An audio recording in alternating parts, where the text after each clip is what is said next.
Chahi ma phagadouraba erang asida India gi Prime Minister na hanna yenglaktriba si Manipur da leiriba meeoi si meeoi na khandabagira haina Manipur gi hanna gi Chief Minister Okram Ibobi na phongdokkhre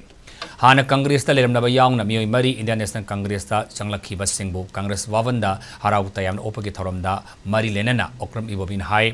haukiba chahi manga asida Manipur da gi satkiba MP su Parliament wahi ama fauba ngangba ngamdaba haiba si laibak thibani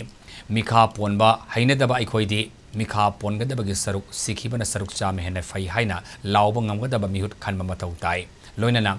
lakaduriba lok sabha mikhala sida India block na puthokliba inaramadi outer parliamentary constituency gi merep ani ase Manipur miyam gi merep ni kanaguma party kharana sel laiduna salabadi aikhoi hanagumna adamak laigani Board ki damak sel lauduna chahi manga amaga amuk aikhoi gi voting right asi yonthopa toklasi yamatang na fangba voting right asi mangan gumsi afaba merepu miyang mihut ohensi haina phongdokhi BJP ki MP Union Minister oina layamni bane Rajya Sabha ki MP oi layne karim ta so tawbidra so hawgalaga house da Manipur da tawriba crisis problem che Masikram mamatam da solve tawbigani kramai tawgani na karim bhawa phongdok sungamde hai sungamde masina tai bisi karino ba khoi Manipur da leiba praja singam sung tab da leiba praja section community khuding makse masi mi oina lawbidrabra sida wari ba nari ba tawri ba bayam se masi human creation neba mioi bana siamba creation neba masi natural calamities natieba handan nati haire moi tawri ba attitude sinane aduna handakti sumnadagi parama tambiba nataba ada lawbangamba noi aranba policies ya koi yaroi haina lawbangamba candidate ta koi vote pirasi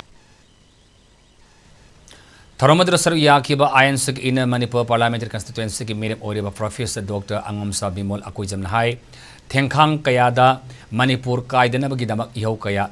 Thengna khraba matung kumjalisngni amada meeoi taranipan gi punsi mangkhiba matam maduda Manipur kaiba yarui haina lauramba misak amane sailising kaya leraklaba Manipur asida haujikti kangpokpi sursampur fauba lanba yadaba amadi Manipur gi mafam singda ining tamna sarpa fauba ngamdaba apunmana yaifare haina lauraga Manipur maset tabagumna lairi haiki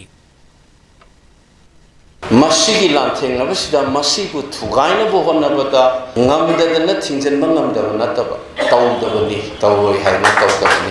segaira aga tokhai khaibung tahali base masida mateng pangjana mane henna punba yadana bagi erang thualaga thamakpa aduna aikoina ngasi oiribase mayam kawbigunu imadi ngaksam yaure bagi phibam dune asile masigi phibam sida bo normal oina sumnagi hanagi sadharangi election ni khaldona sen da chatlaga ni harega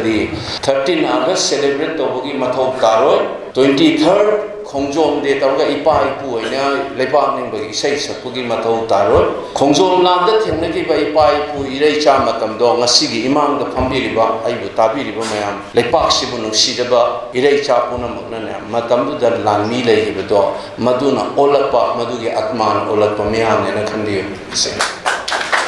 ai khoina thengnagi bise aroi balan famne harega changsan ban masi kawbiganu